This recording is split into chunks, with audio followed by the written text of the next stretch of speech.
இங்கே நாம் இந்த நிகழ்ச்சியை நிகழ்த்த வருகின்ற பொழுது நமக்கு இங்கே பெருமானை தரிசனம் பண்ணக்கூடிய ஒரு அற்புதமான வாய்ப்பு கிடைக்கிறது. அது எனக்கு ஒரு பெரிய மகிழ்ச்சி. தொடர்ந்து ஒவ்வொரு நாளும் சொர்ணாம்பிகையும் காரணீஸ்வரர் பெருமானையும் தரிசிக்கக்கூடிய வாய்ப்பு, அது ஒரு மகிழ்ச்சி.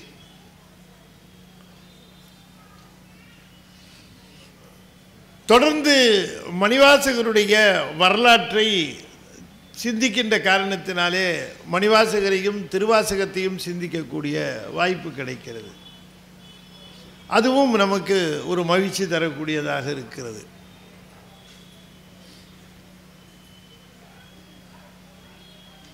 எல்லாவற்றிற்கும் மேலாக மிகவும் மகிழ்ச்சி தரக்கூடிய ஒரு விஷயம் என்ன என்று கேட்டால்,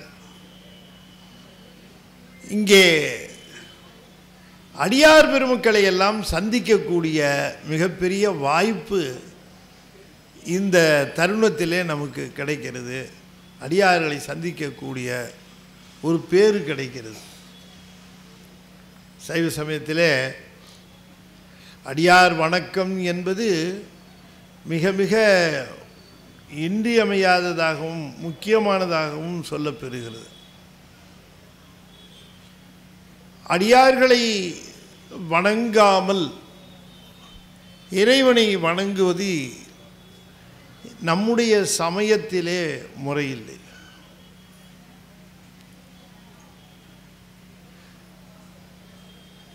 அடியார்க்கு அன்பிலாதார் ஈசனுக்கு அன்பிலாதார் என்று சிவஞான சித்தியாரிலே அழுத்தந்திருத்தமாக குறிப்பிட்டிருக்கிறார். எனவே அடியாரை வணங்குவது, போற்றுவது, அவர்களை காண்பதிலே மகிழ்ச்சி அடைவது என்றெல்லாம் இந்த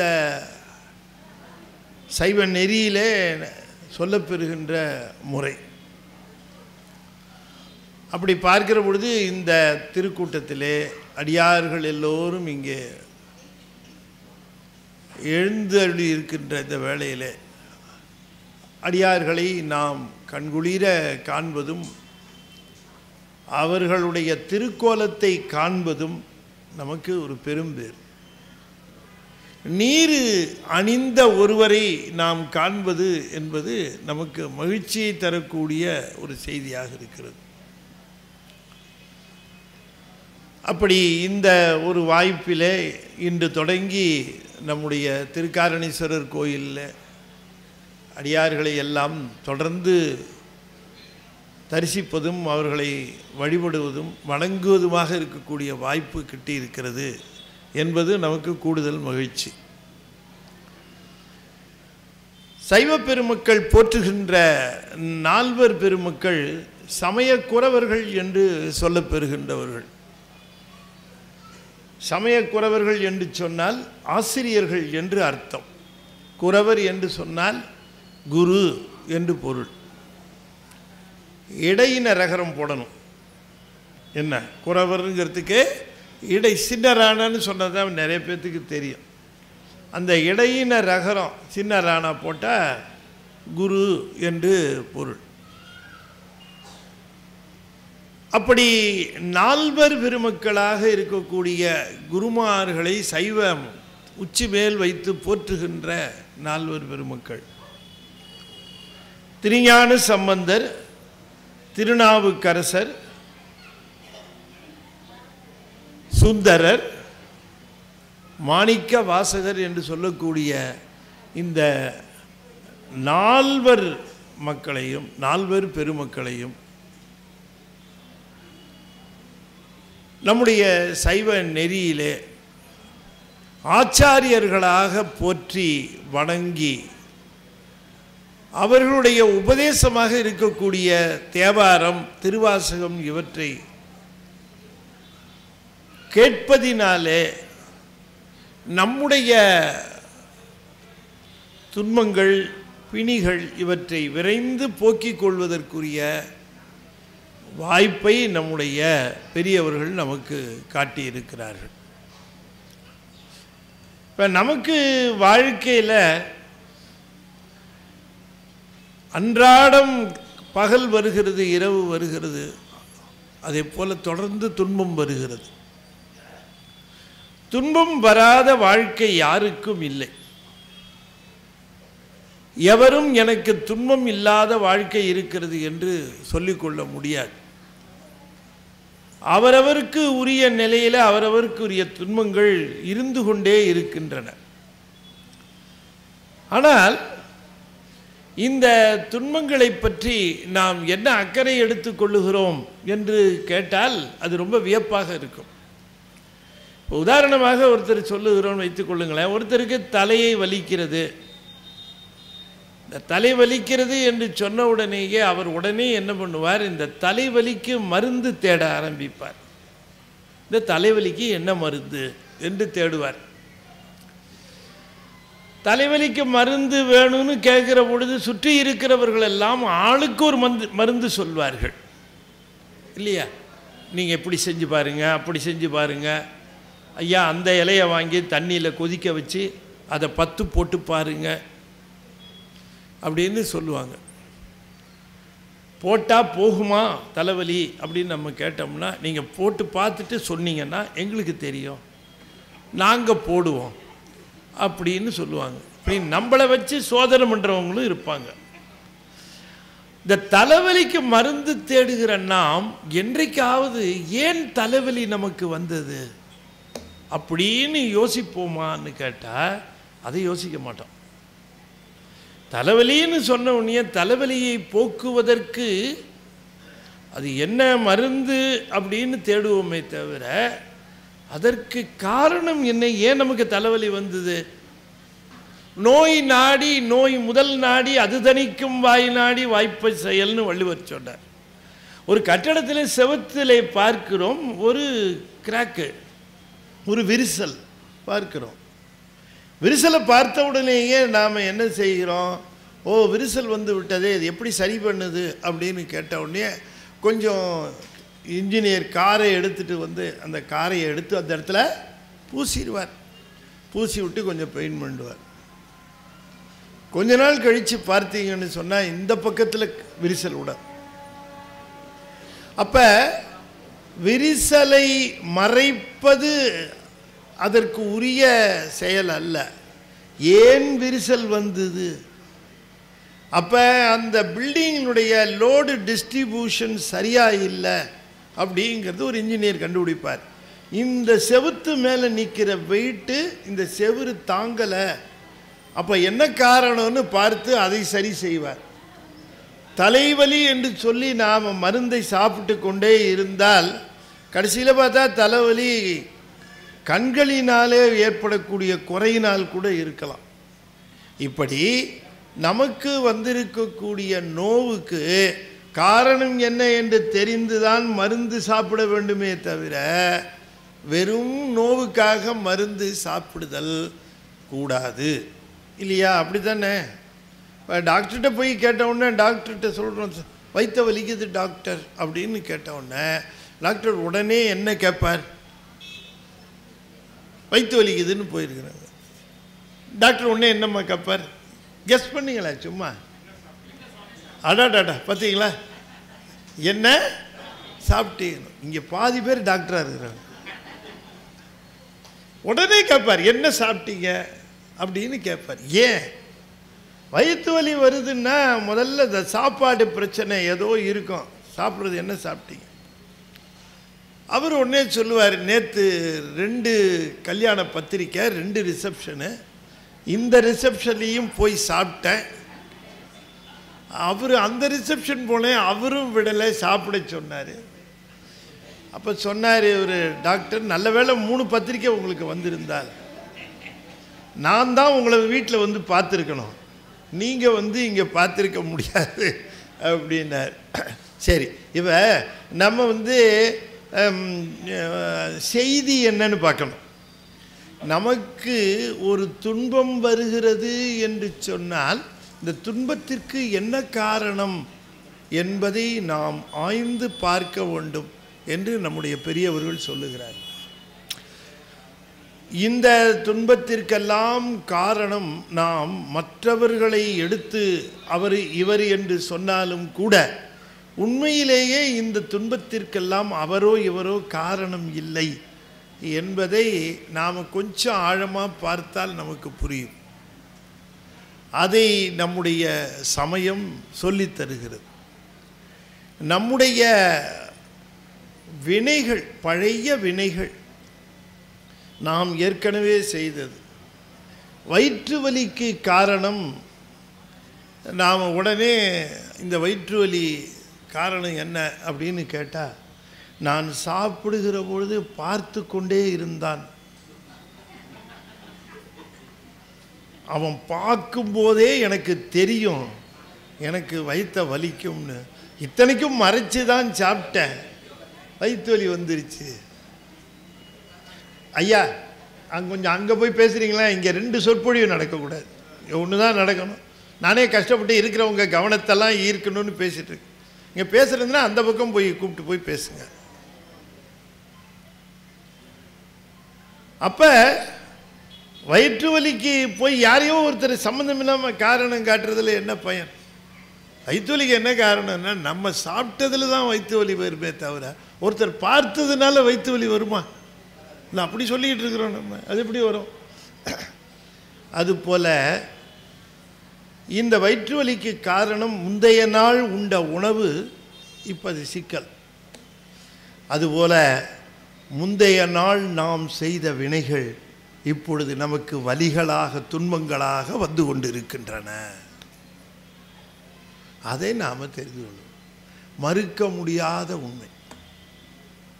வினைகள் இல்லை என்று சொல்லுகிறவர்கள் பைத்தியக்காரர்கள். வினைகள் இல்லை என்று சொல்லுகிறவன் மற்றவர்களை ஏமாற்றுகின்றவன். வினைகள் உண்டு. நான் செய்த வினையின் பயனை நான் அனுபவிக்காமல் வேறு யார் அனுபவிப்பார்? நான் செய்கின்ற வினையின் பயனை எனக்கு ஊட்டாமல் வேறு யாருக்கு ஊட்டப்பெற வேண்டும்? நான் மாம்பழத்திற்கு 1க்கு பதிலாக 3 மாம்பழத்தை தின்ன பிறகு என் அன்பிற்குரியவளாக இருக்கிறாள் மனைவி என்பதனாலே என் வலியை அவள் ஏற்றுக்கொள்ள முடியுமா? சொல்லுங்க. மாம்பழம் தின்னவன் தானே அந்த வலியை ஏற்க முடியும். மனைவி ரொம்ப அன்புடையவள், என் மேலே ரொம்ப அன்பு இருக்குல்ல, உனக்கு வயிற்று வலியை கொஞ்சம் வாங்கிக்கன்னா வாங்க முடியுமா? வயிற்று வலியா? அவங்கவுங்க வயிற்று வலியை அவங்கவுங்க அனுபவிக்கணும். அப்போ இந்த வினைப்பயன் என்று சொல்லக்கூடிய ஒன்று மிக மிக கடுமையானதாகவும் தவிர்க்க முடியாததாகவும் அது இருக்கிறது. இப்போ இன்னொரு உதாரணம் சொல்லுகிறேன். இப்போ ஒரு தாய் தகப்பனுக்கு ஒரு 2 பெண் பையன்கள் இருக்கிறாங்கன்னு வச்சுக்கோ. 2 பையன்கள். இந்த பெற்றோர் இந்த 2 பையன்களையும் எப்படி வளர்ப்பார்கள் நீங்கள் சொல்லுங்கள். ஒரு பையனை நல்லா கவனிக்கிறது, இன்னொரு பையனை ஏனோ தானோன்னு கவனிக்கிறது. அப்படி செய்வாங்களா? செய்வாங்களா? 2 பேரையும் அந்த பெற்றோர் தன்னுடைய 2 கண்களாகத்தான் பாவிப்பார்கள். அதுவும் தாய்க்கு கொஞ்சம் கூட பேதமே இருக்காது. அப்படி கவனிக்கிற பொழுது இந்த இவனுக்கு என்னென்ன சிறப்போ பெரியவனுக்கு, சின்னவனுக்கு அவ்வளோ சிறப்பு. அவனுக்கு என்ன உணவோ அதுபோல இவனுக்கும் உணவு, அவனுக்கு என்ன உடையோ அதுபோல இவனுக்கும் உடை, அவனுக்கு என்ன கல்வியை தர முடியுமோ அந்த கல்வி, இவனுக்கு என்ன கல்வி தர முடியுமோ அதே கல்வி இவனுக்கு. ஆனால் 25 வருடங்கள் கழித்து அந்த இருவரும் ஒரே நிலையில் இருப்பார்களா? பெரியவன் வசதியுள்ளவனாக இருப்பான், சிறியவன் பணத்திற்கு கஷ்டப்படுகிறவனாக இருப்பான். நான் பார்த்துருக்கிறேன்.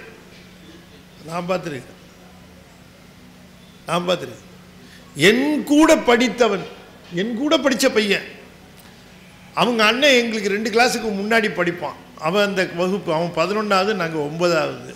இவன் என் கூட படிப்பான். அவங்க அண்ணன்கிட்ட அடிக்கடி அவன் வந்து பார்ப்பான், இவன் போய் பார்ப்பான். 2 பேரும் கல்லூரி பள்ளி படிப்பு முடிஞ்சவொடனே கல்லூரியில் பிரிஞ்சிட்டோம். ஒரு 20 வருஷம் கழித்து பார்க்குறேன், நான் ஒரு ரிக்ஷாவில் ஏறுறேன். அந்த ரிக்ஷாவை ஓட்டுறவன் என் கூட படித்த அந்த பையன். நான் முதல்ல அடையாளம் தெரியல. அவன் ஓட்டிக்கிட்டே ரிக்ஷாவை ஓட்டிக்கிட்டே பேசிக்கிட்டு தாடியும் இதுமாதிரி ஓட்டிக்கிட்டே, சிவகுமார் எப்படிடா இருக்க அப்படின்னா, ரிக்ஷாக்காரன் போடா வாடாக்கலாம் அதுவும் பேர் சொல்கிறான். சிவகுமார் எப்படா இருக்க அப்படின்னு குரலை பார்த்து, செல்வராஜா நீ அப்படின்ன. டேய் கண்டுபிடிச்சிட்டியே அப்படின்னா. என்னடா இப்படி ஒரு குலைஞ்சி போயிருக்கிற? அவ்வளோதான். டே உங்கள் அண்ணன் அவன் சிங்கப்பூரில் இருக்கிறான், பெரிய இடம். ஏண்டா இப்படி ஆயிட்ட? எல்லாம் அவ்வளோதான், ஒன்றும் கேட்காதேன்ட்டான். தாயும் தந்தையும் ஒரு பையனை சிங்கப்பூரில் போய் இருக்கிறதுக்கும் ஒரு பையன் ரிக்ஷா ஓட்டுறதுக்கும் வச்சிருப்பாங்களாங்க? நீங்கள் சொல்லுங்கள். அப்போ குருஞான சம்பந்தர் சொல்லுகிறார், அவரவர் வினை வழி அவரவர் வந்தனர், அவரவர் வினை வழி அவரவர் அனுபவம், எவர் எவர்க்கு உதவினர் எவர் எவர்க்கு உதவிலர், தவறவர் நினைவது தமை நினைவது வே, அவரவர் வினை வழி அவரவர் வந்தனர். ரொம்ப பேர் நினச்சிட்டு இருக்காங்க இந்த உடம்பை கொடுத்தது தாயும் தகப்பனுன்னு. தாயும் தகப்பனும் தான் இந்த உடம்பை கொடுத்துருக்குறாங்க அப்படின்னு நினச்சிருக்காங்க. நான் ஒரு கேள்வி கேட்குறேன், நீங்கள் பதில் சொல்லுங்கள்.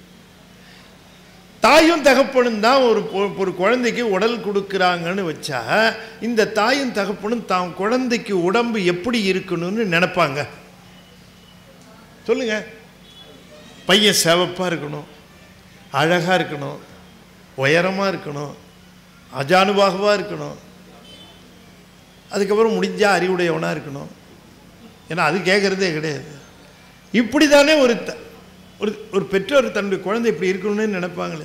இப்போ இவங்க தான் அந்த குழந்தைக்கு உடல் கொடுக்குறாங்கன்னா இவங்க விரும்புகிற வண்ணம் எல்லாத்தையும் அந்த குழந்தைக்கு கொடுத்து பெற்றுக்க வேண்டியது தானே. ஆனால் அவர்கள் பிறக்கின்ற குழந்தை அவர்கள் விருப்பத்திற்கு தக்கவாறு இருக்கிறதா? கருப்பாக பிறந்துருது,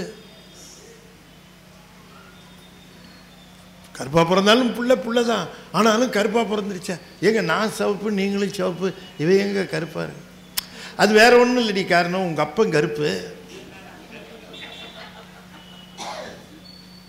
இல்லையா? ஏதோ ஒரு காரணத்தை சொல்லுகிறோம். அது நல்லா பாருங்க. நீங்கள் தாயின் தகப்பனுடைய விருப்பத்தில் எல்லாம் குழந்தை விருப்பத்தில் இல்லை, யார் விருப்பத்தில்? சிவபெருமானாக இருக்கிற காரணீஸ்வருடைய கட்டளையினால வருகிறது உடம்பு. ஆமாம், அவர் போடுற கட்டளை, அவரவருக்கு உரிய நிலை அவரவருக்கு. தபால் கொண்டு கொடுக்கிறவருக்கு நம்ம தபாலில் ஏதாவது சம்பந்தம் இருக்குமா? நீங்கள் சொல்லுங்கள். தபால் கொண்டு கொடுக்குறார் ஒருத்தர், நான் தபால் வாங்கிக்கிறேன். அவர்கிட்ட போய் இது தபால்காரரே இதற்குள்ளே நல்ல செய்தி தானே இருக்கும் அப்படின்னு கேட்டேன். யோ உனக்கு வந்து கடிதாசியை கொடுத்தா அதில் நல்ல செய்தி இருக்கா? அது என்ன எனக்கு என்ன தெரியும்? சொல்லுவாரா இல்லையா? தபால்காரருக்கு கொண்டு வந்த தபாலில் சம்பந்தம் இருக்கிறதா? என்னங்க? இல்லை, எழுதுறவனுக்கு தானே சம்பந்தம். அது மாதிரி பிறந்த குழந்தைக்கு தாயும் தகப்பனும் தபால்காரரை தவிர எழுதுறவன் சிவபெருமான், அவனுக்குத்தான் சம்பந்தம். தாயும் தகப்பனும் delivery agent. They don't have any control, they have nothing to say about it. எல்லாம் பெருமான்ட்டு தான். அப்போ அதை புரிந்து கொண்டோம் என்று சொன்னால் வாழ்வினுடைய அத்தனை நுணுக்கங்களும் நம்முடைய வினைப்பயன்களால் ஆனது. அதை நம்ம அப்படித்தான் எடுத்துக்கணும். இந்த வினைப்பயன்களை நாம் மாற்ற முடியுமா? அதுதான் கேள்வி. ஐயா, வினைப்பயன்களால் துன்பம் வருகிறது, வினைப்பயன்களால் தான் எல்லாம் வருகிறது என்று சொன்னால், வினை பயன்களை நாம் அந்த பயன்களால் துன்பம் வருகிறது என்று தெரிந்த பிறகு, உணவு உண்டு கொண்டதினாலே தான் வயிற்று வலி வந்தது என்று தெரிந்த பிறகு, அதற்குரிய மருந்தை சாப்பிட்டாத்தானே அது போகும். அப்போ அதற்குரிய மருந்து, அந்த வினைக்குரிய மருந்து அது என்னன்னு பார்க்கணும் இல்லை? அவ்வினைக்கு இவ்வினையாம் என்று சொல்லும் அகுதறிவீர். உய்வினை நாடாதிருப்பது உந்தமக்கு ஊனம் அன்றே. ஞானசம்பந்த பெருமான் சொல்லுகிறார், அவ்வினைக்கு இவ்வினையாம் என்று சொல்லும் அகுதறிவீர். என்ன வினை செய்தேனோ அந்த வினையின் பயன் இங்கு எனக்கு வந்திருக்கிறது என்று சொல்லி வருந்துவதினாலே என்ன பயன்? அதற்கு என்ன மாற்று? அதற்கு என்ன மருந்து? அவ்வினைக்கு இவ்வினையாம் என்று சொல்லும் அகுதறிவீர். உய்வினை நாடாதிருப்பது. உய்வு என்று சொன்னால் ரெமடி. உய்வுன்னா remedy, solution. உய்வு அதுக்கு என்ன வழி? நாடாதிருப்பது உந்தமக்கு ஊனமன்றே. அப்ப நம்முடைய சமயம் இதுக்கு வழி சொல்லுது. நீ என்ன செய்யணும்? இந்த வினைகள் அனுபவிக்கிற வினைகளை பயன்கள் எப்படி சேருகிறது? தாமாக சேருமா? அது தானாக சேருமா? அது ஜடம். நான் செய்த வினையினுடைய பயன் எனக்கு தானா வருமா? இல்லை நான் போய் எடுத்துக்குவேனா? இல்லை, அதை ஊற்றவர் ஒருத்தர் இருக்கிறார். அவர் தான் காலம் பார்த்து நேரம் பார்த்து யாருக்கு எப்போ சரியாக கொடுக்கணுமோ அதை கொடுப்பார். வினைப்பயனை சிவபெருமான் தான் உயிர்களுக்கு ஊட்டுகின்றார். எந்தெந்த வினைப்பயனை யாருக்கு ஊட்ட வேண்டும்? ஒரு வினையின் பயனை தம்பிக்கு ஊட்டுறதா, அண்ணனுக்கு ஊட்டுறதா, அப்பாவுக்கு ஊட்டுறதா, அம்மாவுக்கு ஊட்டுறதா, யாருக்கு எந்த வினை? ஒரு குடும்பத்திலே இருக்கிறார்கள் என்பதினாலே அவர்களுக்கெல்லாம் ஒத்த வினைகள் வரும் என்ற கணக்கு இல்லை. அவரவருக்குரிய வினை அவரவருக்கு வரும். அதை ஊட்டுவது சிவம் என்று சொன்னால் அப்ப அந்த துன்பத்திலிருந்து விடுபடுவதற்கு என்ன செய்ய வேண்டும்? எனவே தலைவலிக்கு மருந்து தேடுவதை விட தலைவலியின் காரணத்தை கண்டுபிடித்து காரணத்திற்கு மருந்து தேட வேண்டும். அப்படி நம்முடைய துன்பங்களுக்கெல்லாம் காரணமாக இருப்பது நம்முடைய வினைப்பயன்கள் என்று தெரிந்த பிறகு இந்த வினைப்பயன்களுக்கு என்ன மருந்து, அதை எப்படி நாம் சரி செய்து கொள்ளலாம் முடியுமா முதல்ல அப்படின்னு கேட்டால் அதை ஞானசம்பந்தர் சொல்லுகிறார். உய்வினை நாடாதிருப்பது உந்தமக்கு ஊனம் அன்றே. கைவினை செய்து எம்பிரான் கடல் போற்றுதும் நாமடியோம். மருந்து சொல்றார். சிவபெருமானிடம் சரண் புகுந்து விடு. பெருமானிடம் சென்று சரண் புகுந்து, பெருமானே யாம் என்ன செய்தோம், எப்பொழுது செய்தோம், எப்படி செய்தோம் என்கிறதெல்லாம் தெரியல, எப்பவோ செய்திருக்கிறேன், அதற்குரிய பயன்தான் வந்து கொண்டிருக்கிறது என்பது தெரிகிறது. பெருமானே, பெருங்கருணை உடைய தாங்கள் தான் இந்த வலியிலிருந்தும் துன்பத்திலிருந்தும் எங்களை காக்க வேண்டும் என்று நீ மன்றாடு, போராடு, அவரிடம் கேட்டுப்பார், நீ நிச்சயமாக அதற்குரிய பயனை பெறுவாய். உய்வினை நாடாதிருப்பது உந்தமக்கு ஊனம் அன்றே. கைவினை செய்து எம்பிரான் கடல் போற்றுதும் நாமடியோம். அதுக்கு ஒரு வழி சொல்லி தருகிறார். சாமிகிட்ட நேராக போய் நின்று, சாமி நான் நிறைய தப்பு பண்ணிட்டேன், அந்த தப்பை நீங்கள் மன்னித்து எனக்கு அருள் செய்யணும், நான் செய்திருக்கிற தவறுகளினாலே தான் எனக்கு இந்த துன்பங்கள் வந்து கொண்டு இருக்கிறது என்பது தெரிகிறது, ஆகையினாலே அந்த துன்பங்களிலிருந்து தேவரீர் எம்மை காக்க வேண்டும் என்று சொல்லுவதற்கு முன்பாக நாம் ஒன்று செஞ்சிருக்கணும். அதுதான் ரொம்ப முக்கியம். பெருமானிடம் போய் ஒரு நன்மையை பெற வேண்டும் என்று சொன்னால் நாம் தெள்ளத் தெளிவாக தெரிந்து கொள்ள வேண்டும். பெருமானிடம் சென்று எனக்கு இதை செய், எனக்கு இதை தா என்று கேட்கிற பொழுது ஒரு செய்தி அவர் கேள்வி கேட்பார், அதற்கு நாம் பதில் சொல்ல ஆயத்தமாக இருக்க வேண்டும். என்ன கேட்பார் அப்படின்னார், சுவாமி என்னுடைய துன்பத்தை தேவரீர் போக்க வேண்டும் என்று சொன்ன உடனேயே, அப்படியா, நீ என்ன தொண்டு செய்திருக்கிறாய் என்று கேட்பார்.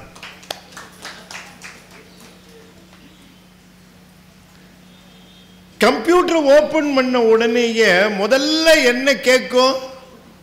என்ன கேட்கும்? பாஸ்வேர்டு கேட்கும். அதுபோல சிவபெருமான்கிட்ட உள்ள நுழையிறதுக்கு முதல்ல பாஸ்வேர்டு தொண்டு.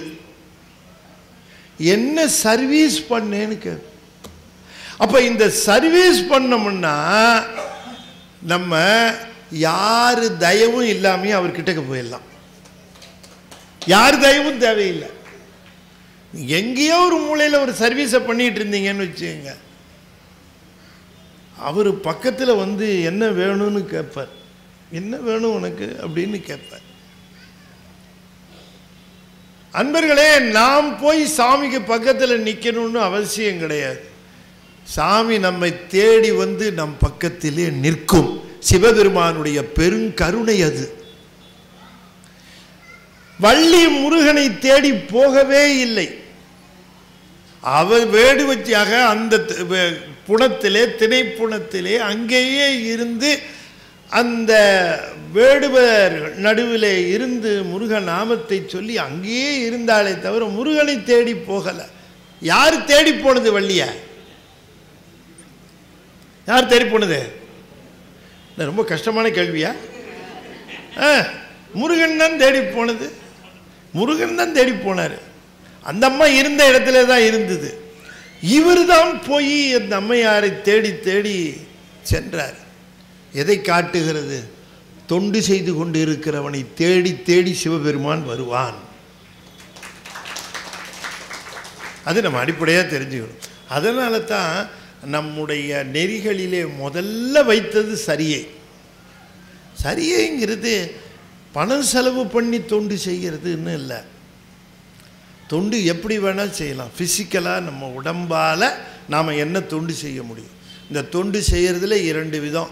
ஒன்று இறைவனுக்கு நேராக செய்வது, இல்லை என்றால் அடியாருக்கு செய்வது அப்படின்னு 2 விதத்தில் செய்யலாம் தொண்டு. அதுதான் சரியை. அப்போ இவர் என்ன பண்ணுறார்? இந்த தொண்டு செய்கிற காரணத்தினால தன்னை பூசை செய்வதற்குரிய உரிமையை சிவபெருமான் வழங்குகிறார். அது கிரியை. தொண்டு செய்யாமல் கிரியை செய்யக்கூடாது. வெறும் பூசை எந்த பயனையும் தராது. Any type of service. நான் ஒரு கோயிலுக்கு போனேன்.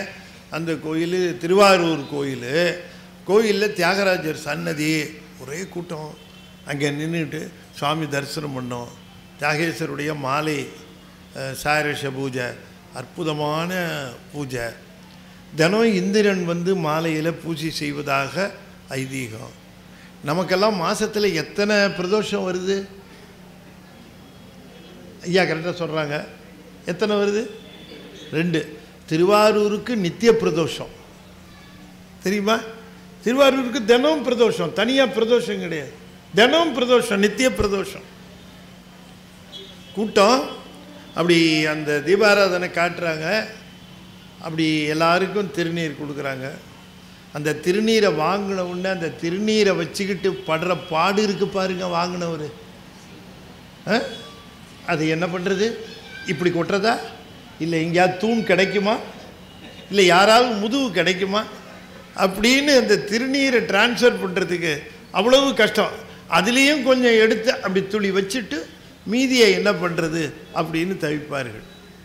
அங்கே ஒருத்தர் அந்த காரில் நின்றுக்கிட்டு பேப்பரை கட் பண்ணி ஸ்கொயராக கட் பண்ணிக்கிட்டு அப்படி தவிச்சிக்கிட்டே வரவங்களுக்கு அந்த பேப்பரை நீட்டுறார். உடனே அந்த பேப்பரில் போட்டுட்டு அவங்கள அந்த திருநீர் வாங்கினவங்க ஒரு நன்றியோடு பார்க்குறாங்க. நல்ல பணி. இன்னொன்று கொடுங்க. எதுக்கு இன்னொன்று?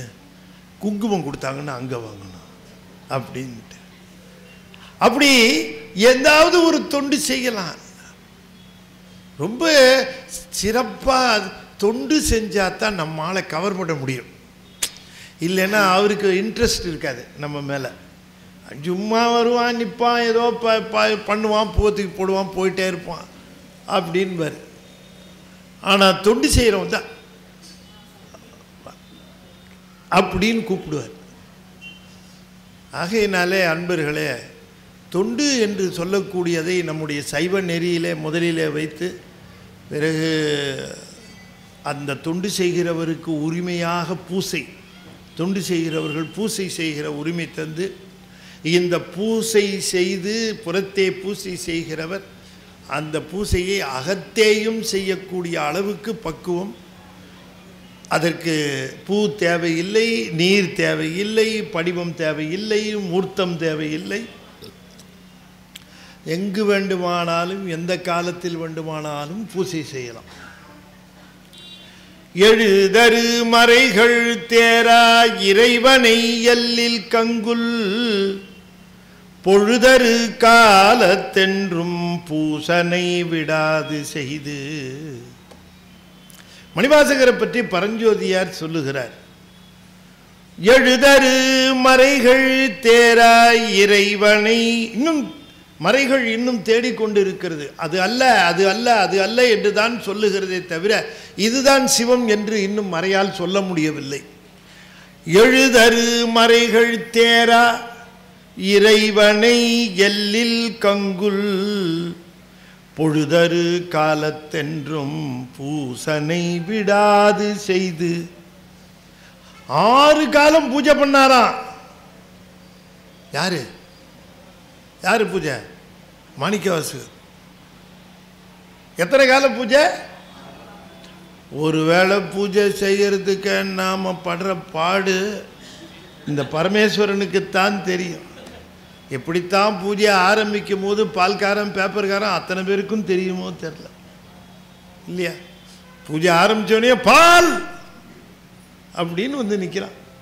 பூஜையை நிறுத்துறதா, பாலை போய் வாங்கிறதா, இல்லை பூஜையை கண்டினியூ பண்ணுறதா? வீட்டில் யாராவது போய் பால் வாங்கிட்டாங்கன்னா சௌரியமாக இருக்கும். சரி, நம்ம தொடர்ந்து சொல்லிக்கிட்டே இருப்போம். யாராவது வந்து பால் வாங்கிட்டு போக மாட்டாங்களா வாசல்ல? கற்றவர்கள் உண்ணும் கனியே போற்றி கடலடைந்தார் செல்லும் கதியே போற்றி அற்றவர்கள் காரமுதம் ஆனா இப்படி பால் அல்லொருத்தடியேனை ஆண்டாய் போற்றி மற்றொருவர் ஒப்பில்லாமைந்தா போற்றி. பால் சனியன்களா வந்து வாங்க பாலை. சாமி பயந்துருவார். நல்லதான போயிட்டு இருந்து நடுவில் சனியனே. நான் ஒரு கால பூஜை பண்றதுக்கே இத்தனை தவிர 6 கால பூஜை பண்ணாராம். பகல்ல 3 காலம், ராத்திரி 3 காலம். எழுதரு மறைகள் தேரா இறைவனை எல்லில், எல்லில்னா பகல், கங்குல் இரவு, பொழுது அரு காலத்தென்றும் பூசனை விடாது செய்து தொழுத கை தலை மீதே. சிவபெருமான்கிட்ட வந்த கை மேலே போகணும். இப்படி கும்பிடக்கூடாது சிவனை. நமக்கு சமானமானவர்களைத்தான் நாம் இப்படி கும்பிடணும். சமானம் இல்லாத சிவனை இப்படி தான் கும்பிடணும். உச்சி கூப்பிய கையினர் கைகால் கூப்பி தொழில் கரம் குவிவார் உள்மகிழும் கோண்கடல்கள் வெல்க. சிவனை வந்து இப்படிலாம் கும்பிடக்கூடாது. இன்னும் சில பேர் இப்படி, அவர் எல்லா சல்யூட்டையும் பாவம் வாங்கி போடுறாரு. இப்படிதான் கும்பிடணும். உச்சி மேலே பொழுதரு காலத்தென்றும் பூசனை விடாது செய்து தொய்தகை தலை மீது ஏற துளும்பு கண்ணீருள் மூழ்கி அழுது அடியடைந்த. 6 கால பூஜை பண்ணார். அந்த 6 கால பூசையில் ரொம்ப முக்கியமான பூசை இந்த பகல் 12 மணிக்கு செய்கிற பூசை, உச்சிக்கால பூசை. அது அந்த உச்சிக்கால பூசை என்பது ரொம்ப சிறப்பான பூசை. அதற்கு நிவேதனம் நம்ம சாப்பிட்ற சாப்பாடு தான். அந்த 12 மணிக்கு ஞானிகள் உண்ணுகிற உணவையே உள்ளே இருக்கிற சிவத்துக்கு நிவேதனமாக செய்வார்கள். அதனால் அந்த மாதிரி ஞானிக்கு சாப்பாடு போடுறதுக்கு மட்டும் வாய்ப்பு கிடைச்சதுன்னா பற்பல பிறவிகளில் செய்த நம்முடைய வினைகள் தீர்ந்து போகும்.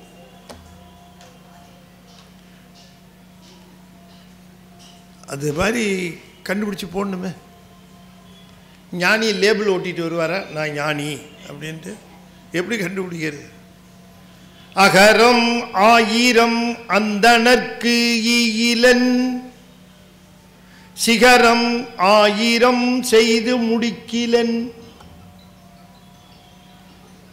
பகரும் ஞானியின் பகல் உண்பலத்திற்கு நிகரிலை என்பது நிச்சயம் தானே. திருமூலர் சொல்லுகிறார், 1000 அக்ரஹாரங்களை கட்டி அந்தணர்களுக்கு வீடாக கொடுத்தாலும் சரி, 1000 கோயில்களை எழுப்பி வழிபாட்டுக்கு வைத்து விட்டாலும் சரி, ஆனால் ஒரு ஞானிக்கு பகல் உணவை கொடுக்கக்கூடியவன் பெறுகிற புண்ணியம் இவை எல்லாவற்றையும் விட உயர்ந்தது என்று சொல்லுகிறார். ஒரு ஞானிக்கு ஒரு வேளை இந்த பகல் 12 மணிக்கு சாப்பாடு போட்டுட்டா அவ்வளவுதான், அதுக்கு ஈடு என்ன கிடையாதுங்கிற. டிஃபிகல்ட்டி என்னன்னா ஞானியை கண்டுபிடிக்கிறது தான். அதனால என்ன செய்வார்கள், எல்லாருக்கும் சாப்பாடு போடுவாங்க, அதில் யாராவது ஒரு ஞானி வந்து சாப்பிட மாட்டாரா அப்படின்னு தான். அந்த மாதிரி சிவபூஜை பண்ணார் மாணிக்கவாசகர். மந்திரியாக இருந்து, முதல் மந்திரியாக இருந்து அவர் செய்கிறார். அப்படி முதல் மந்திரியாக இருந்து செய்கின்ற மாணிக்கவாசகர் பாண்டிய மன்னனுக்கு முதல் மந்திரியாக இருந்து திரு ஆலவாயிலே நேர்மையும் சிறப்பும் ஒழுக்கமும் வாய்ந்த பாண்டிய மன்னன். அவனுடைய ஆட்சி எந்த விதமான தவறும் இல்லாமல் சிறப்பாக நடக்கின்ற ஆட்சி அந்த பாண்டியம்மனுடைய ஆட்சி. அதிலே நம்ம பெருமான், அப்பொழுது அவருக்கு பெயர் திருவாத ஊரர் என்று பெயர். வாதவூர் என்கிற ஊரிலிருந்து அவர் திருவதாரம் செய்ததினாலே அவருக்கு வாத ஊரர் என்கிற பெயர் நாம் கருதுகிறோம். அவருடைய இயற்பெயர் தெரியவில்லை. அந்த வாதவூரர் முதலமைச்சராக இருக்கின்றார். பாண்டிய மன்னனுக்கு வாதவூரர் மேலே சொல்லொணாத நம்பிக்கை, அன்பு, அவர் மேலே அபரிமிதமான ஒரு மரியாதையும் வைத்திருந்தான் பாண்டிய மன்னன். பாண்டிய மன்னனும் சிறந்தவன், ஒழுக்கமிக்கவன். இல்லாட்டி அவங்க கையில் அடி வாங்குவாரா சாமி? அப்படி லேசாக எடுத்துடக்கூடாது. அங்கே அவர் அமைச்சராக இருக்கின்ற காலத்திலே சிவன் மேலே சொல்லொணாத அன்பு பூண்ட காரணத்தினாலே சிவன் திருக்கோயில்கள் எல்லாம் சென்று வழிபடுகின்ற அந்த சிறந்த பணியை செய்து கொண்டு இருக்கிறார். அரசாட்சியில் இருக்கிறார், ஆட்சியில் இருக்கிறார், தன்னுடைய அலுவல்களை கவனிக்கிறார், எல்லாத்தையும் செய்கிறார். ஆனால் சிவன் கோயிலுக்கு சென்று வழிபாடு செய்வது என்பது அவருக்கு ரொம்பவும் பிடித்தமான விஷயம். ஆகையினாலே அவர் அடிக்கடி போன கோயில் திரு உத்தரகோசமங்கை என்று சொல்லக்கூடிய ஒரு ஊர். அங்கே இருக்கக்கூடிய பெருமானை அவர் மிகவும் ரொம்பவும் பிடிக்கும். ஆகையினாலே அந்த திருக்கோயிலுக்கு சென்று வழிபாடு செய்வார். விசேஷ காலங்களில் அங்கேயே போய் இருப்பார். அங்கே இருக்கிற அடியார்களுக்கு அவர் சிறந்த தொண்டராக விளங்கினார். அந்த திருக்கோயிலுக்கு நிரம்ப பணிகள் செய்திருக்கிறார். இப்படி இருந்து கொண்டிருந்தார். ஒரு சமயம் பாண்டிய மன்னன் மணிவாசகரை பார்த்து, வாதவூரரே, நமக்கு குதிரைகள் கொஞ்சம் வேண்டப்பட்டு இருக்கிறது. நம்முடைய குதிரைகளிலே பல வயதாகி போய்விட்டன. ஆகையினாலே அரசன் என்பவன் தன்னுடைய படைகளை பலமாக வைத்திருக்க வேண்டும். இல்லாவிட்டால் அண்டை நாட்டுக்காரனால் ஆபத்து நிகழும். ஆகையினாலே நம்முடைய குதிரைப்படையை சிறப்பாக செய்ய வேண்டும். தாங்கள் இங்கிருந்து சென்று குதிரைகளை வாங்கி கொண்டு வாருங்கள். இந்த குதிரைகளை பெறுவதற்குரிய இடம் அந்த சதுரங்கப்பட்டினம் என்று சொல்லக்கூடிய இடம், அங்கே சென்று அதை நீங்கள் பெற்று வர வேண்டும் என்றெல்லாம் சொல்லுகிறார். வாதவூரர் சரி அப்படியே செய்கிறேன் என்று சொல்லுகிறார். நல்ல கவனமாக கேட்க வேண்டும். பாண்டிய மன்னனின் அமைச்சராக இருந்த வாதவூரர் ஒரு சிறந்த பொருளாதார வணிகையியல் நிபுணர். எப்பவுமே பாண்டிய மன்னர்கள் எல்லாம் தமக்கு அமைச்சர்களாக வைத்து கொள்ளுகிறவர்களை காமர்ஸ் என்று சொல்லக்கூடிய வணிக இயலிலே சிறந்தவர்களைத்தான் வைத்துக் கொள்வார்கள். சோழர்கள் எப்பொழுதுமே தன்னுடைய அமைச்சர்களை வைத்துக் கொள்ளுகிற பொழுது சிறந்த உழவர் குடியிலிருந்து விவசாயம் தெரிந்த அந்த குடியிலிருந்து வந்தவர்களைத்தான் முதலமைச்சராக வைத்துக் கொள்வார்கள். ஏனென்றால் சோழ நாடு மிகுந்த விவசாயத்தையும் உழவு தொழிலையும் நம்பிய நாடு. ஆனால் மதுரை வணிகத்தை நம்பியது. புரியுதா உங்களுக்கு?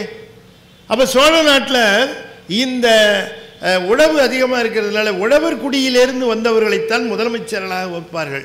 அப்படித்தான் சேக்கிழாரு கூட அனபாய சோழனுக்கு அமைச்சராக இருந்தார். அவர் உழவர். அப்பர் சுவாமிகளும் அப்படித்தான்.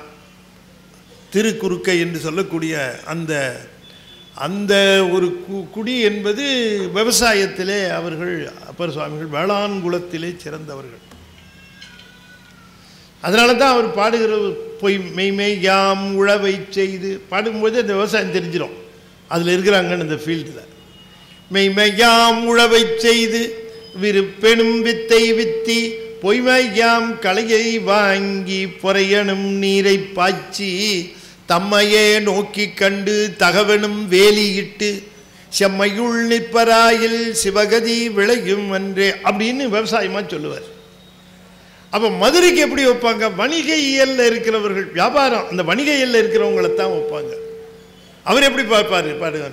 தந்தது உண்டன்னை கொண்டது எந்தன்னை சங்கரா ஆர்குலோ சதுரர் அப்படின்னு காமர்ஸாக பேர் பாடுவார். அவர் வியாபார நோக்கில் பாடுவார். அது அவங்க பாடும் பொழுதே தெரிஞ்சிடும் அது எதில் இருக்கிறாங்க. ஞானசம்பந்தர் பார்த்தீங்கன்னா ஒரே வேள்வியாக சொல்லுவார். அவர் நேரம் இல்லாததான் பார்க்கறதுக்கு. அப்போ இவர் அந்த அமாத்தியர் என்று சொல்லக்கூடிய குடி, அவர்கள் வணிக இயலிலேயும் சிறப்பாக இருப்பார்கள், மதியுகத்திலேயும் சிறப்பாக இருப்பார்கள். அவர்களுக்கு இந்த குதிரையை வாங்கிட்டு வான்னு சொன்னார். அப்போ இவர் குதிரை வாங்குவதற்காக போகிறார். பொருள் எடுத்துக்கொண்டு போகிறார். கஜானாவிலேருந்து பொருள் எடுத்துக்கொண்டு போகிறார்.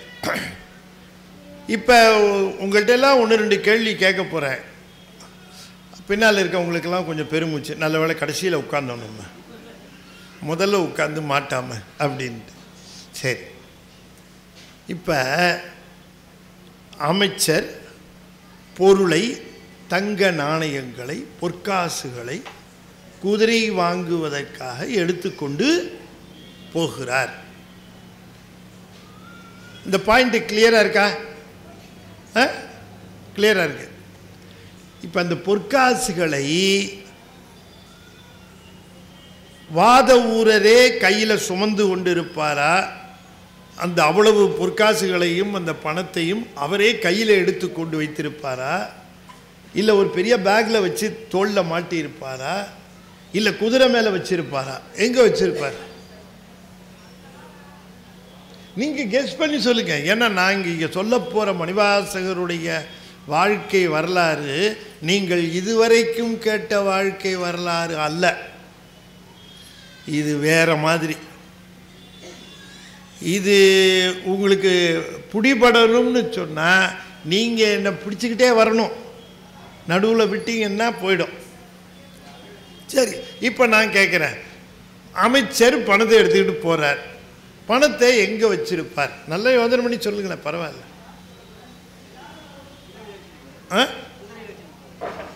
குதிரையில் வச்சிருப்பார். அப்புறம் அந்த காலத்தில் கூகுள் பே கிடையாது, வேறு எந்த விதமான டிராஃப்ட்டு கிடையாது, எல்லாமே அப்படிலாம் ஒன்றும் கிடையாது. நல்ல கவனமாக கேட்கணும். போகிறவர் ஒரு முதல் அமைச்சர்.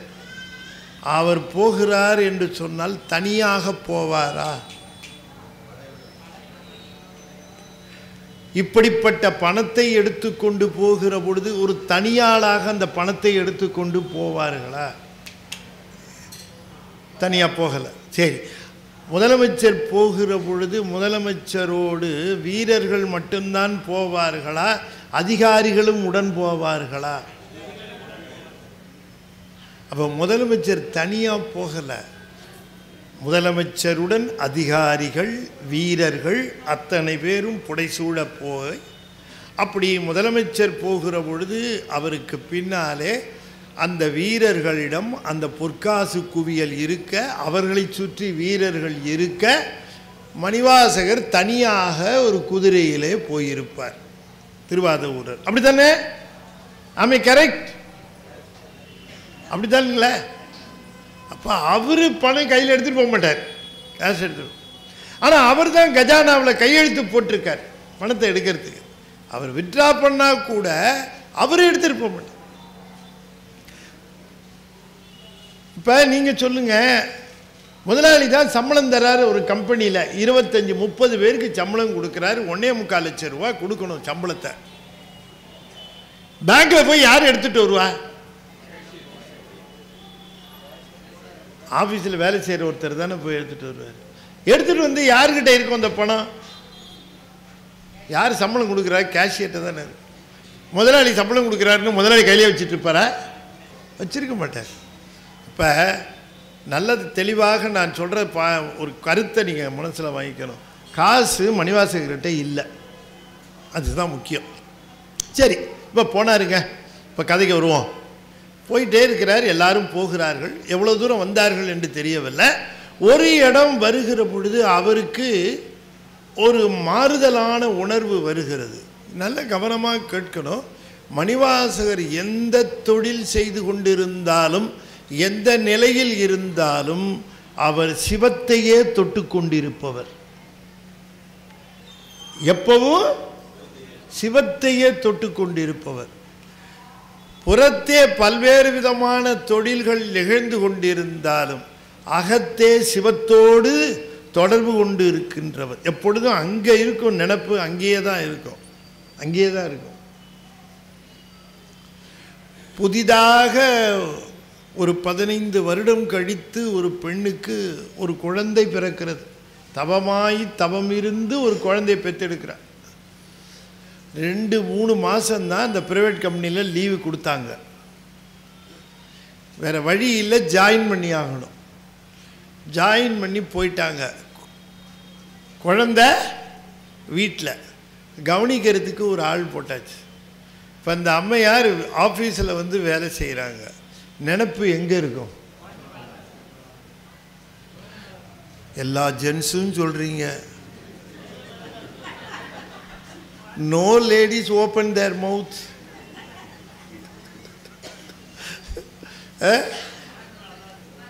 என்னம்மா? ஆஃபீஸில் மேனேஜர் கூப்பிடுவார், அவங்க கூப்பிடுவாங்க, இவங்க கூப்பிடுவாங்க, ஃபைல் எடுத்துகிட்டு போவாங்க, நோட்ஸ் போடுவாங்க. சிந்தனை குழந்தை மேலேயே இருக்கணும். அதுபோல் நாம் உலகத்தில் எத்தனையோ வேலை செஞ்சிட்டு இருக்கலாம், ஆனால் சிந்தனை காரணீஸ்வரன் மேலேயே இருக்கணும் எப்பவுமே. அப்படி இருந்தவர் வாதவூரர். சிவத்தின் மேலேயே சிந்தனை, எல்லாம் செய்வார் பார்த்தா, ஆனால் சிந்தனை சிவத்தின் மேல். சிந்தனை நின்தன காக்கி நாயினேன் தன் கண்ணினை நின் திரு பாத போது காக்கி. எப்படி சிவபூஜை பண்ணணும்னு சொல்றார் மாணிக்கவாசகர். சாமிகிட்ட போய் நின்னவுடனே, சாமிகிட்ட போய் நாம் நிற்கிற பொழுது உடனே சாமி நம்ம என்ன கொண்டு வந்துருக்கிறோம்? வாழைப்பழம் கொண்டு வந்துருக்கோமா, தேங்காய் கொண்டு வந்துருக்கிறோமா, வெத்தலைபா கொண்டு வந்துருக்கிறோமா, பூ கொண்டு வந்துருக்கிறோமா, 1 முழமா 2 முழமா, அதெல்லாம் இல்லை. வந்திருக்கிறவ சிந்தனை இங்கே இருக்கா, வெளியில் விட்டு வந்து செருப்புக்கிட்ட இருக்கா?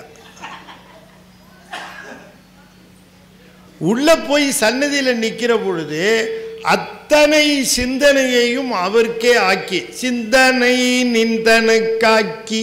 அதுதான் முதல் தேவை. வழிபாட்டில் முதல் தேவை சிந்தனையை சாமிக்கு கொடுத்துடணும். அப்புறமா நீங்கள் கொடுக்க வேண்டியதை கொடுங்க. அப்படி சிந்தனையை சுவாமியிடம் வைத்து கொண்டு போகிறார். போய்கொண்டே இருக்கிற பொழுது ஒரு இடத்துல அவருக்கு ஒரு உணர்வு ஒன்று தோன்றுகிறது.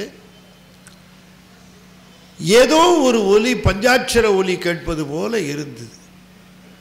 ஓம் சிவாய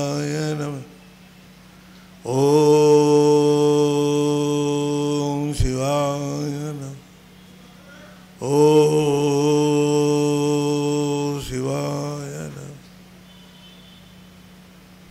நிறுத்திட்டார் குதிரைய. எல்லாரும் நின்றுட்டாங்க. சாமி கேட்டார், ஏதோ ஒரு சத்தம் வருது. இவருக்கு கேட்குது.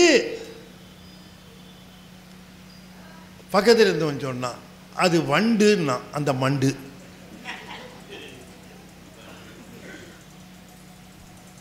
வண்டு சத்தம் தெரியாது. சரிங்க, நான் என்னன்னு பார்க்கிறேன். ஒரே வனம்.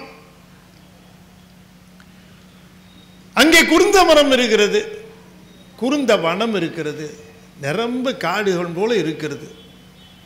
சாமி, குதிரை போக முடியாது, நீங்கள் எல்லாம் இங்கே இருங்க, பத்திரமா இருங்க, நான் என்னன்னு பார்த்துட்டு வரேன். நாங்கள் பாதுகாப்புக்கு வரட்டுங்களா? அதெல்லாம் வேண்டாம், என்னவோ ஒரு பஞ்சாட்சர ஒலி கேட்குது எனக்கு, நான் என்னன்னு பார்க்கணும். அப்படி ஏறிட்டு போகிறார் உள்ளார். ஓம் சிவாய ஓம் சிவாய. அந்த ஒலி வருகிற பக்கமே போகிறார். இப்படி எங்கேயோ அழைச்சிட்டு போகுது குறுக்க முறுக்க. ஒரு இடத்துக்கு போனார், ஸ்டன் ஆயிட்டார், நின்றுட்டார். ஏன்னா அங்கே அழகாக தளிர்த்து தழைத்து வளர்ந்த ஒரு குருந்த மரம் அப்படி இருக்கு கிளைகளோட. அதற்கு கீழே தன்னுடைய இடக்காலை எடுத்து அப்படி வலக்காலின் மேல் போட்டு இப்படி ஒருத்தர் உட்கார்ந்திருந்தார். அவரை பார்த்தார். கொஞ்சம் அந்த பார்வை அவர் மேல் லயித்தது. அவருடைய திருமுகத்தை பார்க்கிறார். சொல்லொணாத பெரிய உணர்வு உடலிலே தோன்றியது. திடீரென்று ஒரு மிக உயர்ந்த மின்னழுத்தத்தை தொட்டவனுக்கு எப்படி ஒரு அதிர்ச்சி உண்டாகுமோ அந்த மாதிரி ஒரு அதிர்ச்சி உண்டாயிற்று. உள்ளம் தெள்ளத் தெளிவாக சொல்லிற்று, உனக்கு எதிரிலே அமர்ந்திருக்கிற பெருமான் சிவபெருமான் என்று சொல்லிற்று. உடல் முழுவதும் திருநீர் பூசி நீண்ட சடையோடு வெள்ளாடை தரித்து கழுநீர் மாலை அணிந்து அமர்ந்திருக்கின்ற அந்த திருக்கோலத்தை பார்க்கிறார். பார்க்கிறார் பார்க்கிறார் பார்த்து கொண்டே இருக்கிறார். அப்படி பார்த்து கொண்டு இருக்கிற பொழுது அந்த உருவத்தினுடைய கோடி சூரிய பிரகாசத்தை உணர்கிறார். இன்றனக் கருளி இருள் கடிந்து உள்ளத்து எழுகிற ஞாயிறே பொன்று. பின்னால பாடுறார், இத பின்னால இதை பத்தி பாடுறார். இன்றனக் கருளி இருள் கடிந்து உள்ளத்து எழுகிற ஞாயிறே பொன்று. நின்ற நின் தன்மை நினைப்பற நினைந்தேன். அப்படி பார்க்கிற பொழுது தோணிச்சானா, ஒவ்வொரு நாளும் 6 கால பூசை செய்கிற பொழுது நான் உள்ளத்திலே பார்க்கிறேனே அந்த சூரியன், அந்த சூரிய பிரகாசம் இப்பொழுது என் கண் முன்பாக வந்து விற்றிருப்பது போல இருக்கிறது. இன்றனக் கருளி இருள் கடிந்து உள்ளத்து எழுகிற ஞாயிறே பொன்று. நின்ற நின் தன்மை நினைப்பற நினைந்தேன். பார்க்கும் பொழுது அந்த சூரிய பிரகாசம் கண்களின் வழியாக உள்ளம் எங்கும் உடம்பெங்கும் நாடி நரம்புகள் எங்கும் அதிர்ச்சியை ஊட்டி இன்ப உணர்ச்சியை பெருக்கிற்று. நன்கு தெளிவாக தெரிஞ்சு போச்சு, சிவபெருமான் தான் வந்திருக்கிறார். சிவபெருமான் ஆசிரிய கோலத்திலே வந்திருக்கிறார். கழுநீர் மாலை அணிந்தால் ஆசிரியர் அடையாளம் காட்டுவார் நான் யாருன்னு.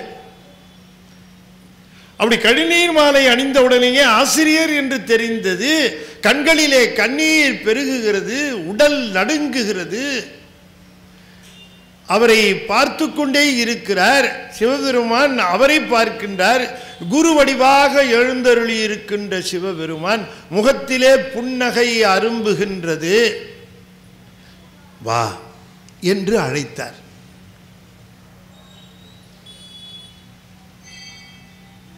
கண்ணப்பன் ஒப்பதோர் அன்பின்மை கண்ட பின்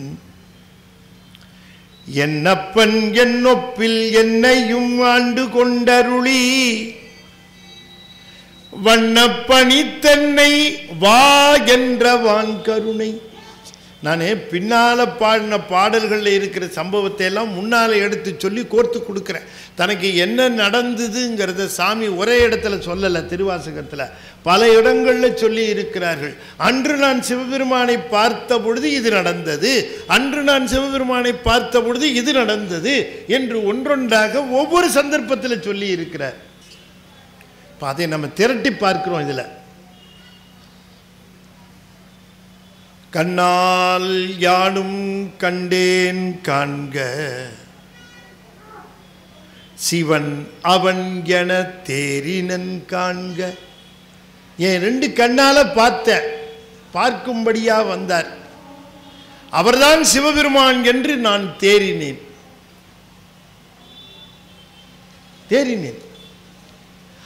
அது இட் இஸ் நாட் இல்யூஷன்.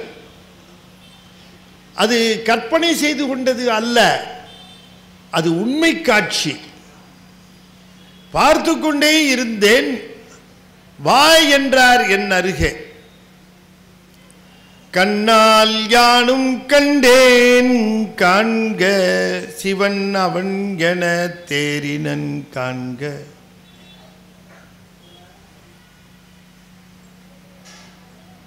ராத்திரி போயிட்டு வந்தேன் சார். 12 மணிக்கு ஷோ முடிஞ்சு 2 மணிக்கு வந்தேன் சார். வெள்ளையா ஒன்று போச்சு சாருமா. உடனே பக்கத்தில் இருக்கவன் என்ன கேட்பான் தெரியுங்களா?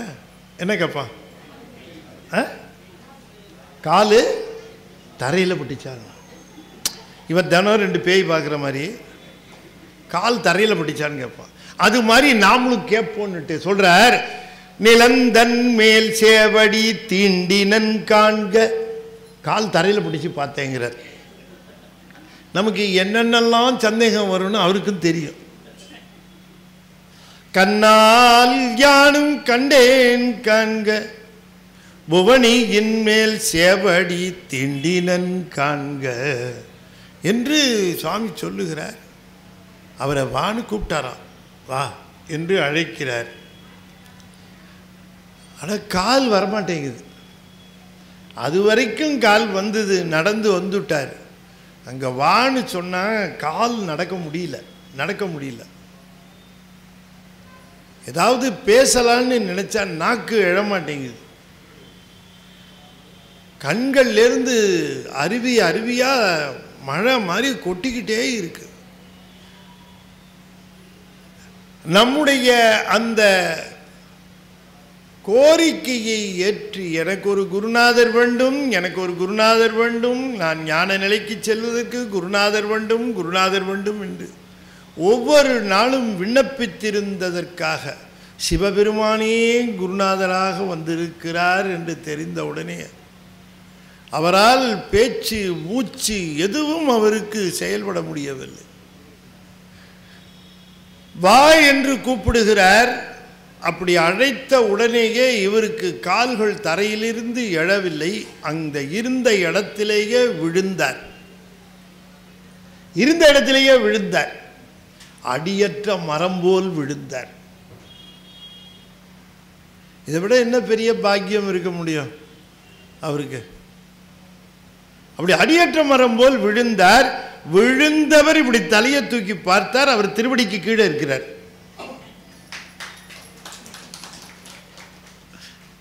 எங்கே இருந்தாரோ அங்கே விழுந்தார். இவர் விழுந்த இடத்துக்கு அவர் வந்துவிட்டார். நாம் இருக்கிற இடத்துக்கு வருவான் சிவபெருமான். அவனை மாதிரி கருணை உள்ளவங்களை பார்க்கவே முடியாது. யார் சொன்னாலும் நம்பாதீங்க. கருணையின் இருப்பிடம் காரணீஸ்வரர். தன்னுடைய அன்பன் மனம் கஷ்டப்படுகிறான் என்று சொன்னால் அவரால் தாங்கிக் கொள்ள முடியாது. தன்னுடைய அடியவன் மனம் கஷ்டப்படுகிறான், தன்னுடைய பக்தன் மனம் கஷ்டப்படுகிறான்னா அவரால் பொறுத்து கொள்ள முடியாது. அப்படி விழுந்தார். விழுந்தவுடனே நிமிர்ந்து பார்க்கிறார். பார்த்தவுடனே பெருமான் எழுந்திருக்க பண்ணுகிறார். உடம்பு நடுங்குகிறது, நாக்கு துடிக்கிறது, இதழ்கள் துடிக்கின்றன. அப்படியே எழுந்திருக்கிறார். அவரை அமர வைக்கின்றார். அது பின்னால் சொல்லுகிறார், நாய்க்கு தவிசு இட்டு என்று சொல்லுகிறார். அப்படின்னார். அப்படி உட்கார்ந்த உடனே பெருமானை பார்க்கிறார்.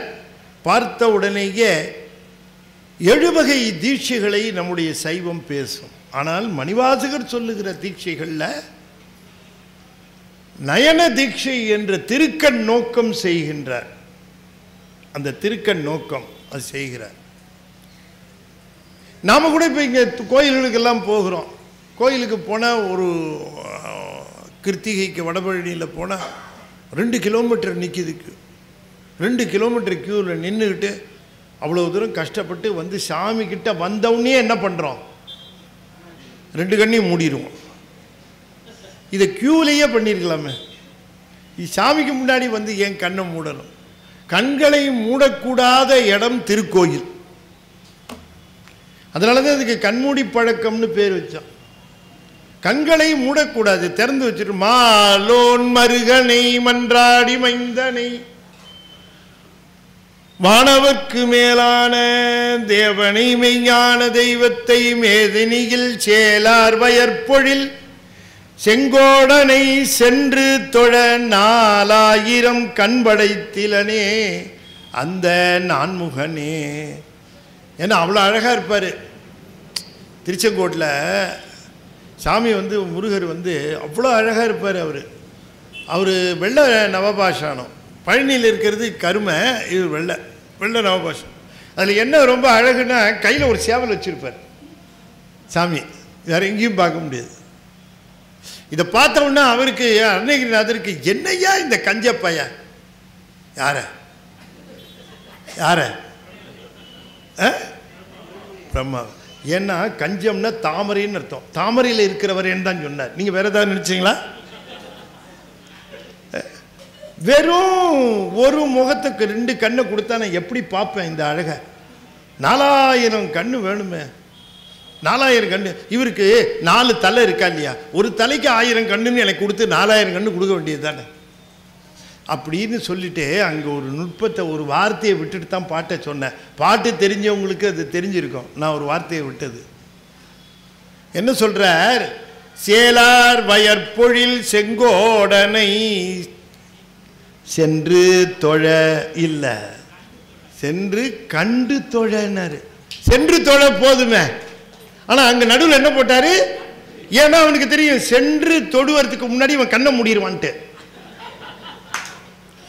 அதனால மெனக்கட்டு சொல்றாரு கண்டு தொழங்கிறாரு. சாமி கிட்ட போனால் கண்ணை மூடக்கூடாது, திறந்து வச்சுக்கணும். யாராவது பெரியவங்க நமக்கு திருநீர் பூசுகிறார்கள்.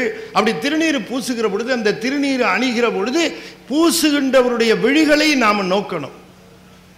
அப்படி விழிகளை நோக்கினாத்தான் அவர்களுடைய அந்த ஆசி, அவர்களுடைய ஆசீர்வாதம், அவர்களுடைய வாழ்த்து அவர்கள் கண்களின் மூலமாக நம்ம கண்களின் வழியாக உள்ளே போகும், நயன தீட்சையாக நிகழும். அதனால திருநீர் பூசிக்கிற பொழுது அவங்க கண்களை பார்க்கணும். கண்ணை மூடிட்டீங்கன்னா டோர் க்ளோஸ்டு. அப்போ விழிகளை பெரியவங்க திருநீர் இடுகிற பொழுது அவர்கள் திருக்கண்களில் வந்து நயன தீட்சை, அந்த நயன தீட்சை பண்ணாராம். நீக்கி உண்கனை தன்னோடு நிலாவகை குரம்பயிர் புகப்பெய்து நோக்கி நுண்ணிய நொடியன சொல் செய்து. நோக்கிங்கிறார். நான் நயன தீட்சை அங்கே சொல்லியிருக்கேன். அதிசய பத்தில் சொல்லுவார், ஆக்கி தன்னடியரில் கூட்டிய அதிசயம் கண்டாமே. நயன தீட்சை கொடுத்தார். அடுத்தது ஸ்பரிச தீட்சை கொடுக்குறார். கையை அப்படி தலைமையில் வச்சு ஸ்பரிச தீட்சை. அதற்கு பிறகு வாக்கு தீட்சை. அதற்கு பிறகு உபதேசம். நானேயோ தவம் செய்தேன் சிவாய நம எனப் பெற்றேன் தேனாயின் அமுதமுமாய் தித்திக்கும் சிவபெருமான். சாமி சொல்றாங்க.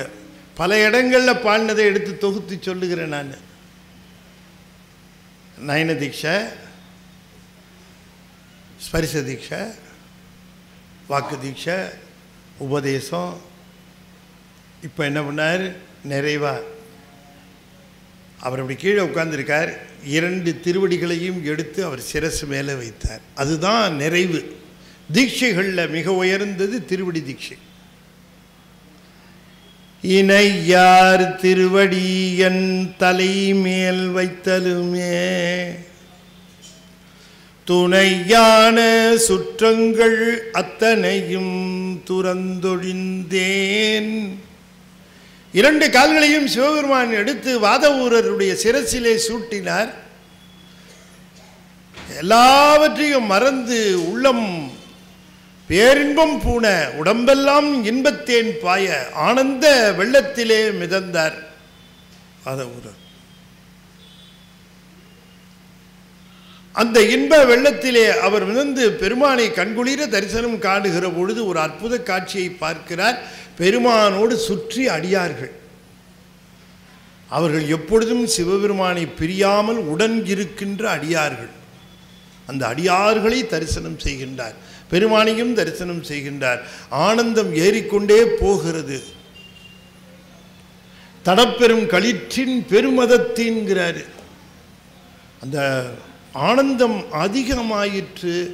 அந்த அதிகமான ஆனந்தத்திலே துரியாதீதம் என்று சொல்லக்கூடிய ஆனந்த அனுபவத்திலே தன்னை மறந்தார், தன்னை இழந்தார். எல்லாமறை என்னை இழந்த நலம் என்று சொல்லுவது போல தன்னை மறந்தார். இதை பின்னால சொல்லுகிறார். என்னை நான் என்பது அறியேன், இரவு பகலாவதும் அறியேன், மனவாசகம் கடந்தான். யாரு மனவாசகம் கடந்தான்? காரணீஸ்வரர். மனவாசகம் கடந்தான் யாரு? காரணீஸ்வரர். நம்முடைய வாசகத்தையும் நம்முடைய மனதையும் கடந்தவன் சிவபெருமான். மாணிக்க வாசகர் கொடுக்கிற பேரு. மனவாசகம் கடந்தான் என்னை மத்தோன் மத்தனாக்கி. எனக்கு அந்த மத்தன் உன்மத்தன் அந்த நிலை ஆயிற்று. என்னை மறந்தேன், இரவு பகல் தெரியவில்லை, ஆனந்த அனுபவத்திலே அமிழ்ந்தார். நாட்கள் போய்கொண்டிருந்தன. எத்தனை நாள் போயிற்று என்று தெரியவில்லை. நாட்கள் போய்கொண்டிருந்தன. நாட்கள் போனது, வாரம் போனது, மாதம் போனது. ஆனந்த அனுபவத்திலே திளைத்து கொண்டிருந்தார் வாதவூரர். அந்த ஆனந்த அனுபவத்திலே திளைத்து கொண்டிருக்கிற பொழுது பெருமான் அவரை அங்கேயே விட்டுவிட்டு சிவபெருமான் சென்று விட்டார். இவர் ஆனந்த அனுபவத்திலே இருக்கிறார். இவர் ஆனந்த அனுபவத்திலே இருக்கிறார். என்னை நான் என்பது அறியேன், இரவு பகலாவதும் அறியேன். அப்படி சிவபெருமானை காணுவதற்கு அவர் நின்ற நேரத்திலே அவர் அருளி செய்தார் ஒரு பதிகம். பெருமான் அவரை விட்டு போவதற்கு முன்பாக அவருடைய பேருபகாரத்தையும் தனக்கு அளித்த அந்த ஆனந்த அனுபவத்தையும் பிழிந்து எடுத்து அந்த அனுபவத்தின் உச்சியிலே அற்புதமாக அருளி செய்கின்றார் ஒரு அகவல் பெருமானுக்கு முன்பாக. அந்த அகவல் தான் அவர் முதலாக அருளி செய்து திருவாசகத்திலே. அதுதான் போற்றி திரு அகவல் என்று சொல்லக்கூடிய அகவல். அதைத்தான் முதல்ல பாடுகிறார். நான் முகன் முதலா வானவர் தொழுதழ ஈரடியாலே மூவுலகளந்து நாற்பெருந்திசையின்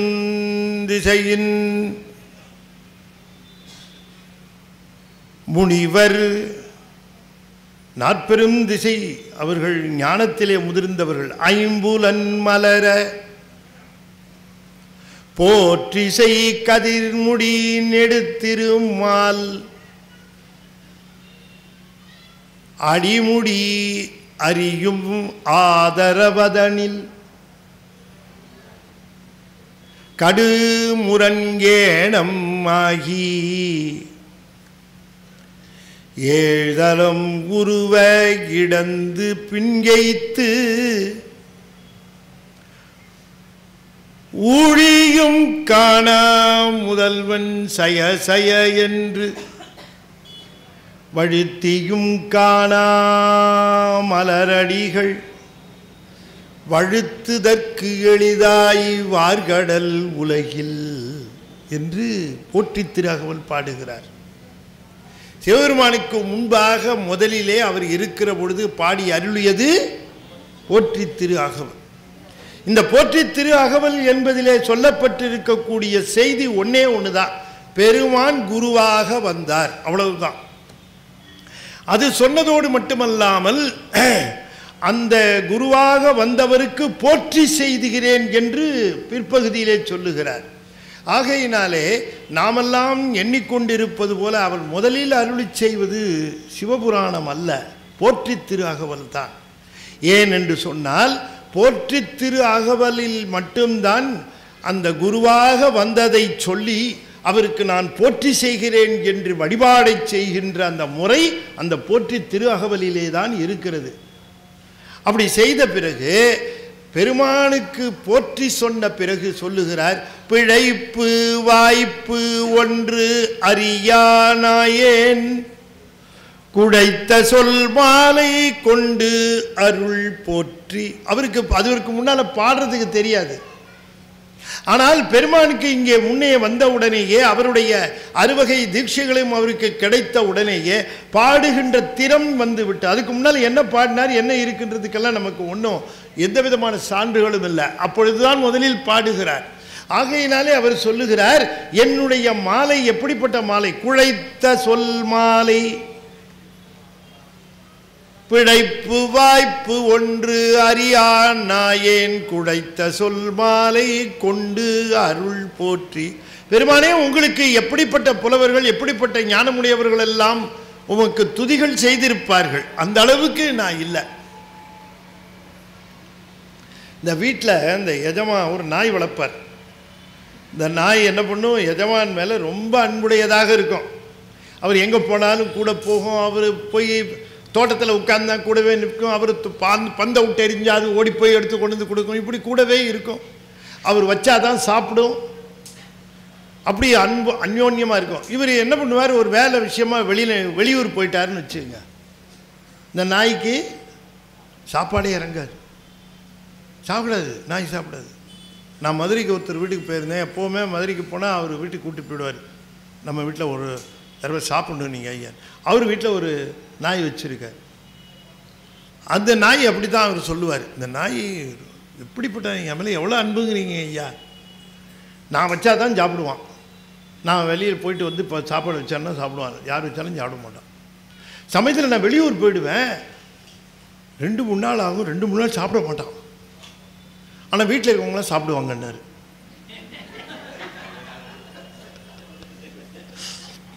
அவர் அத்தோடு நிறுத்தியிருந்தால் பரவாயில்ல, அப்படி ஒரு அன்பு அந்த நாய்க்கு. அது மாதிரி இந்த நாய் வந்து எஜமான் மேலே அவ்வளோ அன்பாக இருக்கும். அதே மாதிரி இந்த எஜமான் வெளியூர் போயிட்டார். இந்த நாய் என்ன பண்ணுது, சாப்பிட மாட்டேங்குது, அங்கேயும் இங்கேயுமா சுற்றிட்டு இருக்கு, தோட்டத்தில் சுற்றிட்டு வருது. எஜமான் இங்கே தானே பந்தை விட்டு எறிவார், நம்ம இங்கே தானே எடுப்போம் அப்படின்னு தோட்டத்தில் சுற்றுது, மண்ணை கிளறுது, அப்படியே இருக்குது. 2 நாள் ஆச்சு இப்படி தோட்டத்தில் சுற்றிக்கிட்டு இருக்கும்போது கேட்டு திறந்தது, கார் வருது. எஜமான் வராருன்னு தெரிஞ்சிருச்சு. தெரிஞ்சவொன்னு இந்த நாய் என்ன பண்ணோம் சொல்லுங்க, அங்கேருந்து 4 கால் பாய்ச்சல்ல ஓடி நேராக போய் காருக்கிட்ட போய் கதவை திறந்து அவர் இறங்கலை. அப்போ தான் ஃப்ளைட்லேருந்து வந்திருக்கிறார். 35,000 ரூபாய்க்கு ரமான் ஷூட்டிங் போட்டிருக்கார் அவர். இது என்ன பண்ணிச்சு, 2 காலையும் தூக்கி அப்படி மேலே வச்சு, இப்போ தான் தோட்டத்தில் எல்லாத்தையும் தோண்டிகிட்டு இருந்தது, 2 காலையும் தூக்கி அப்படி மேலே வச்சு நாக்கால அப்படி மூஞ்ச நக்கி, நாய்க்கு அன்பை காட்ட தெரியுமே தவிர எப்படி காட்டுறதுன்னு தெரியாது. எனக்கு உன் மேலே அன்பு காட்டுறதுன்னு தெரியுதே தவிர அது எப்படி காட்டுறதுன்னு தெரியலையேப்பா. பிழைப்பு வாய்ப்பு அறியா நாயேன். பிழைப்புன்னா குற்றம், வாய்ப்புன்னா நல்லது கெட்டது தெரியாத நாய் நானுன்னார். எனக்கு தெரிஞ்சதை பாடி இருக்கிறேன். இந்த பாட்டு ரொம்ப சிறப்பாக இருக்கான்னு நினைக்க வேண்டாம். இது குழஞ்சதுன்னார். எப்படின்னாரு? குழஞ்சதுன்னார். இப்போ சாதம் வடிக்கும் போது எப்படி இருக்கணும்? சாதம் வேகாமையும் இருக்கக்கூடாது, குழ குழன்னு ஆகிடக்கூடாது, 2க்கும் நடுப்புற பதமாக இருக்கணும். சாமி சொன்னார், என் பாட்டு கொஞ்சம் குழ குழன்னு இருக்குப்பா, பதங்கெட்டு போன பாட்டு நீ தான் ஏற்றுக்கணும்னாரு. குழைத்த, இதுக்கு உரை எழுதுகிற பொழுது குழைத்த சொல்மாலை தன்னுடைய அன்பினாலே குழைத்ததுன்னு எழுதினார். என்னைக்காவது தனக்கு அன்பு இருக்குன்னு ஒத்துக்குவாரா அவர்? அன்பிலேன் என்று சொல்லக்கூடியவர். யானே பொய், என் நெஞ்சம் பொய், என் அன்பும் பொய் என்றவர் மணிவாசகர். இப்படி போற்றி திருவள்ளுவர் பாடுகிறார். பாடி முடித்தவுடனேயே அந்த ஆனந்தாதீதம் என்று சொல்லக்கூடிய துரியாதீதம், அதுதான் அந்த அருளாளர்களுக்கு வரும். எப்பொழுதுமே அருள் நிலையிலிருந்து ஆனந்த நிலை என்பது மேல்நிலை.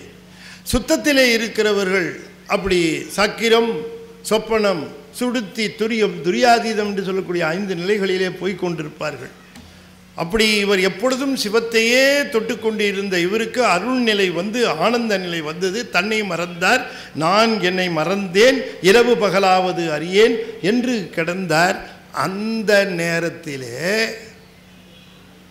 வெளியே பணத்தோடு இருந்த வீரர்கள் என்ன ஆனார்கள்? குதிரை வாங்கச் சென்ற அந்த நிலை என்ன ஆயிற்று? இவற்றிற்கெல்லாம் நாளை நீங்கள் வந்தால் விடை தெரிந்து கொள்ளலாம் என்று சொல்லி இந்த அளவிலே நிறைவு செய்து மீண்டும் நாளை தொடர்ந்து மணிவாசகர்.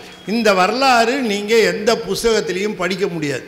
இது அடியேன் திருவாசகத்தை மட்டுமே வைத்து வைத்து ஆய்வு செய்த தொடர்.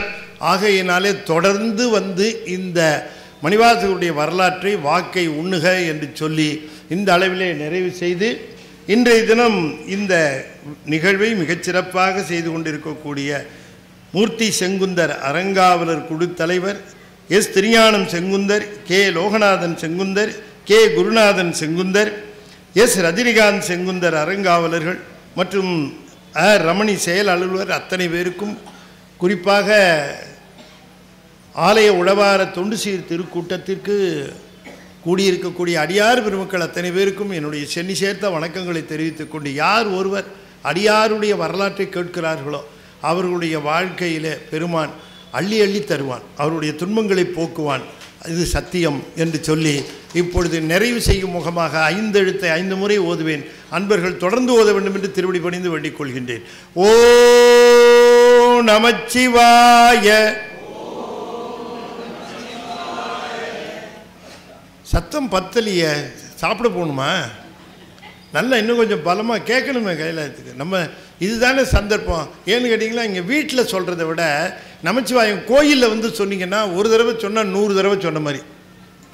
ஏதோ சினிமா டைலாக் மாதிரி இருக்குல்ல, இங்கேருந்து சுட்டது தான் அது.